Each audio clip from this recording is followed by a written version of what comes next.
আগের দিন রাতে ডিসাইড করে শুই পরের দিন আর্লি মর্নিং পুজো দেবো, কিন্তু সেটা পসিবল হয়নি। একটা ব্ল্যান্ডার হয়ে গেছিলো, যেটা হয়তো আমাকে দেখে বুঝতেই পারছো কিছুটা।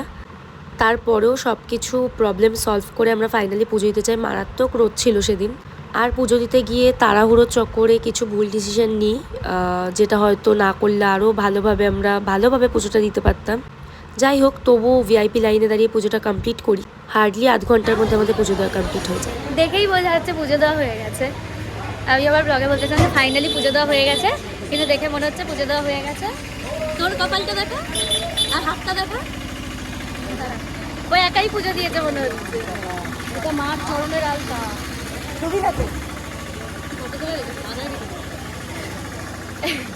যাই হোক, আমাদের এত হ্যাপা হয়েছে সকাল থেকে, এত হ্যাপা হয়েছে, সেগুলো এখানে দাঁড়িয়ে বলতে পারবো না। সেগুলো বাড়িতে গিয়ে সেগুলোর জন্য একটা আলাদা পুরো ভিডিও বানাতে হবে 10 মিনিটে ডিসকাস করতে গেলে। রাত 3টে অবধি জেগে আছে, মারাত্মক রোদ, আর বিধ্বস্ত হয়ে গেছি আমরা। এখন এটিএম থেকে টাকা তুলবো, একটু কিছু খাবার খেতেও পারি বা হোটেলে গিয়ে অর্ডার করতে পারি। তো হোটেলে গিয়ে বাকিটা বলছি। এই যে প্রসাদ, আর মায়ের পুজো দেওয়া এখনো কমপ্লিট হয়নি, মানে পুজো দেওয়া কমপ্লিট হয়েছে, কিন্তু আবার আমরা সন্ধ্যাবেলা যাবো মাকে দেখতে। 3টের পর, মানে 6টা অবধি খোলা, 6টার পরও খোলা থাকে মনে হয়। কালকে কতক্ষণ লাইন দিয়েছিলাম, সন্ধ্যা আরতির পরও। চলে এসেছি আমরা পুজো দিয়ে, 11:30 12টায় গেছি, 12টাতেও যায়নি, 11:15টায় বেরিয়েছি, এখন বাজে 1:49। চলে এসেছি ফাইনালি। আমার কপাল দেখে মনে হচ্ছে আমরা সাধক সাধিকা হয় না, বল, মনে হচ্ছে আমরা সাধিকা। ও এখানে আলাদাভাবে রেখেছে। কি কি শ্যাম্পু আর ময়শ্চারাইজার তো দেখ ভেতরে, ওই দেখ কতগুলো করে সাবান শ্যাম্পু আছে।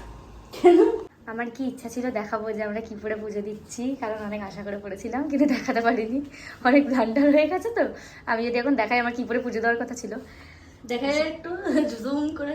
আজকে এখানে মারাত্মক রোদ। চা খাবি এখন? খাবি কর, চা না কফি? চা কর না, কালকে চাটা খুব বাজে টেস্ট ছিল আমাদের জন্য, না তাহলে কফি। এখন একটুখানি রেস্ট করব।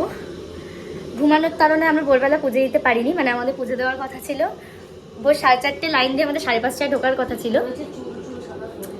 আমার চুল পড়লে সেটা আমার দোষ, ব্লগের মাঝখানে এই সমস্ত বলছে। যাই হোক, তো আমাদের কথা ছিল আমরা 4:30টার সময় লাইন দিয়ে 5:30টায় পুজো দেবো, কিন্তু আমরা এতই বড় পাপিষ্ঠ, আমাদের ঘুমই হয়েছে ঠাকুরমশাইয়ের ফোনে। মানে ঠাকুরমশাই কালকে বুক করা ছিল কার কাছ থেকে পুজো দেবো, মানে এখানে যে পান্ডাগুলো বলে তারকেশ্বরে, উনি আমাদের ফোন, তারাপীঠে বাবার জায়গা মার জায়গা একই ব্যাপার। উনি আমাদেরকে ফোন করে ডাকছে, আমি আননোন নাম্বার থেকে ফোন রিসিভ করেছি, বলছে আপনার পুজো দিতে আসবেন না, এরকমভাবে ডেকেছে আমাদেরকে। তারপরেও ঘুমিয়ে পড়েছি, এত ঘুম আজকে আমাদের চোখে দিয়েছে। বাড়ির থেকে সবাই ফোন করেছে, মাম ফোন করেছে, সবাই ফোন করেছে। লাস্টে গিয়ে আলটিমেটলি ঘুমটা ভেঙেছে কখন? 9:30, 10:30, 10:15।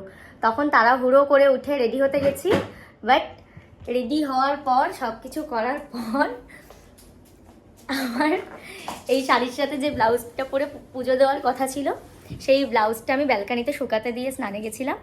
এসে দেখছি ব্যালকানি থেকে এই রোদের মধ্যেও, যেখানে কোনো হাওয়া চলছিল না, আমি যখন দিয়েছি হাওয়াতে ব্লাউজটা উড়ে গিয়ে নিচে পড়েছে। তাও নিচে একটা পুরো মাটির এলাকা আছে, মানে পুরো মাটি টাইপের আছে নিচে, সেখানে পড়েনি। অনেকটা দূর গিয়ে একটা ড্রেন মতন আছে, মানে একদম সরু, এতটা সরু মতন ড্রেন, তার মাঝখানে আমার ব্লাউজটা পড়ে আছে।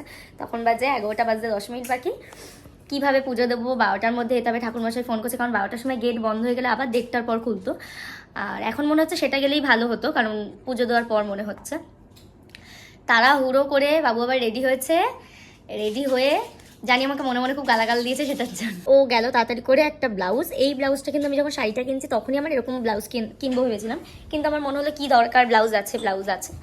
তো মা সেই আলটিমেটলি একটা ব্লাউজ কিনে নিয়ে নিল। তো হ্যাঁ, এইভাবে পুজো দিলাম। তাও ওখানে গিয়ে আমরা ঢুকেছি মন্দিরে, তখন 12টায় গেট বন্ধ হয়ে যাবে। আমরা ঢুকেছি পুরো 55তে মন্দিরে। হ্যাঁ 55তে আমরা ওই পান্ডার দোকানে, মানে যেখান থেকে আমাদের পুরো নেওয়ার কথা ছিল, কি বলে ওটাকে, ওটা নেওয়ার কথা ছিল। ওই ঝুড়িতে যেগুলো দেয় আর কি, ওটা নেওয়ার প্রসাদ, মানে ওটাকে কি অনেকটা বলে, যাই হোক ওখানে নেওয়ার কথা ছিল, ওটায় ঢুকেছি আমরা প্রায় 55। তারপরেও আমাদের মালা নেওয়ার কথা ছিল, মানত করা ছিল 108টা জবা ফুলের মালাটা নিয়েছি। আমার খুব ইচ্ছে ছিল এখানে খুব সুন্দর সুন্দর পদ্ম ফুলের মালা দেবো। পদ্ম ফুলের মালাটা নিতে পাইনি, এত তাড়াহুড়ো ছিল, ঠাকুরমশাই আমাদেরকে এত তাড়াহুড়ো করে ঢোকালো যে ভোগের পর গেলে পরে ভালোভাবে পুজো দিতে পারবে না, ভোগের পর প্রচুর লাইন হবে, উনি এগুলো বললেন। যে আমরা পদ্ম ফুলের মালাটা দিইনি, ওখান থেকে ভিআইপি টিকিট কেটেছি আমরা, মানে এত লাইনে ভোগের পর পুজো দিতে পারবো না, যেটা আমাদেরকে মানে এমন তাড়াহুড়োতে না, ওখানে 2-3 মিনিট টাইম বাকি, 1 মিনিট বাকি, উনি আমাদেরকে রীতিমতন বলছে মানে কি করবে, আর তখন কিছু ভাবনা চিন্তার টাইম ছিল না। তো ভিআইপি টিকিট কেটে ঢুকেও এমন কিছু লাইনে দাঁড়াতে হয়নি, কিন্তু দাঁড়িয়েছি 15 মিনিট মতো লাইনে প্রায় দাঁড়াতে হয়েছে। তারপর ঢুকে পুজো দিলাম। ইভেন সব থেকে ভালো ব্যাপার, আমরা 2বার ঢুকেছি সেম লাইন দিয়ে। একবার ঢুকেছি যেহেতু মানদের শাড়ি টাড়ি ছিল, শাড়ি পরিয়েছি, তারপরে হয়ে গেল, শাড়ি পরিয়েছি, তারপরে মালা পরিয়েছি।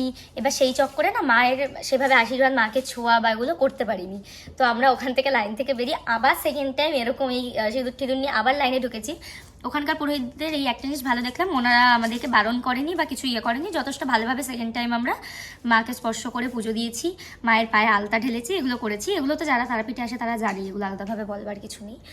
বাট হ্যাঁ, তোমরা যদি একটু আগে থেকে লাইন দিতে চাও বা এমন কেউ আসে যে প্রচুর লম্বা লাইনে দাঁড়াতে পারবে না, তাদের জন্য স্পেশাল ভিআইপি লাইন আছে।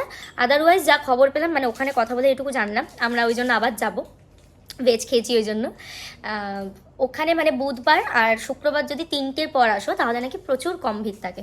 তো ওই সময়টা যখন তুমি মন্দিরের ভেতর যাবে, তোমাকে অতটা তাড়াহুড়ো দেবে না, তুমি ভালোভাবে পুজোটা দিতে পারবে, যতটুকু শুনলাম। ডিম আর মাংস হ্যাঁ, কিন্তু 3টের সময় গেলে, আর মায়ের মন্দিরে এরকম কোনো নিয়ম নেই যে খালি পেটে যেতে হবে বা কিছু। মা নিজে যেহেতু যেন মাছ টাছ এগুলো খায়, মাছের মাথা খায় না, হ্যাঁ চিতল মাছে কি মাছ শুনেছি, কাতলা মাছের, যাই হোক হতে পারে, শুধুমাত্র মুরগি আর ডিম, মানে মুরগির মাংস আর ডিম, মানে চিকেনের কোনো আইটেম খাওয়া যাবে না। আদারওয়াইজ যে কোনো কিছু খেয়ে মাকে পুজো দেওয়া যায়, এমন কোনো ব্যাপার নেই। স্নান করে হ্যাঁ সরি, খেয়ে স্নান করে জামা কাপড় চার্জারটা সে সকাল থেকে চলছে, স্নান করে জামা প্যান্ট চেঞ্জ করে, তাহলে মানে সকাল থেকে যে তোমাদের না খেয়ে থাকতে হবে এরকম কিছু নেই, যেটা আমি ভেবেছিলাম। আমি তো সকালে চা করবো ভেবে এই চাপটা পেয়ে আর চাও খাইনি। যাই হোক, তো সব কিছু করে পুজো দিলাম। আমরা আবার যাবো 3টের পর। একবার দেখে শান্তি হয়নি, কালকে সন্ধ্যা আরতি দেখেছি, তবু শান্তি, মানে শান্তি তো হয়েছে। তারাপীঠে সবাই যায় অনেকবার করে। আমার ওইটা তো চা, আমি যত তাড়াতাড়ি খাবো না।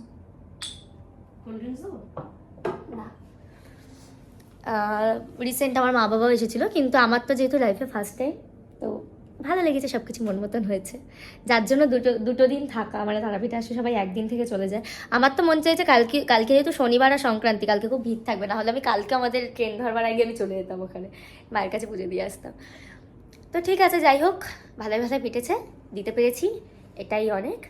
জানি না সন্ধ্যেবেলা যদি ভিড় না থাকে হয়তো আরও ভালোভাবে দিতে পারবো। আর কোনো ভিডিও ক্লিপ তো নেওয়াই সম্ভব না, এমন না যে ওখানে অ্যালাউ নেই, ওখানে অ্যালাউ, কিন্তু ওই ভিড়ের মধ্যে ধাক্কাধাক্কি মাঝে কীভাবে কী নেব, তো সেটা নেওয়া সম্ভব হয়নি। সব কিছু দিয়ে ভালোভাবে পুজো দিয়েছি। আবার যখন সন্ধ্যেবেলা যাবো তখন দেখাবো।